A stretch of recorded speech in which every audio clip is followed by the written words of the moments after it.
Hello and welcome to AAC 5-Minute University. In this video, you can learn about repairing communication breakdowns with AAC. A communication breakdown happens when the message isn't understood. It could be because the communicator is using unclear mouth words or unclear gestures.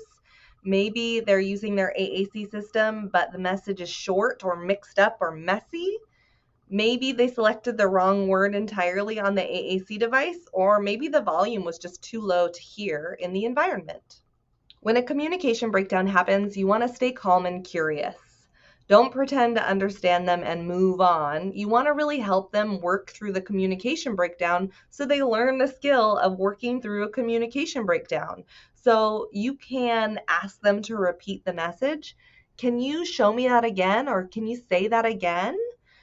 You can take a guess at what they said and see what their response is. Did you mean to say this? You can try to remodel or recast their message. You said go. Did you mean go outside or go to music class?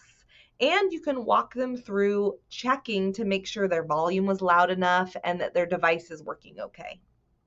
Communication breakdowns go both ways. Sometimes you can't understand what somebody is saying to you, and other times they can't understand what you're saying to them. So if you're the one not being understood, it's important to model how to fix it.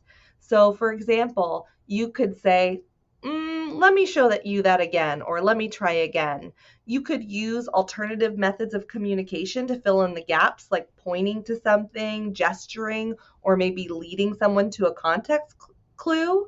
You could clear your message on AAC and try again so they can see how you can rewrite your message, or you can talk through fixing the issue. Oops, I need to turn the volume up so you can hear it. These are all ways to teach your AAC user how to repair communication breakdowns in the future. I just want to point out that knowing how to repair a communication breakdown is a critical life skill for all of us, but especially for AAC users. It helps them stay in conversations, feel heard and respected, and advocate for themselves when something isn't working. Thanks so much. Come back again and learn some more.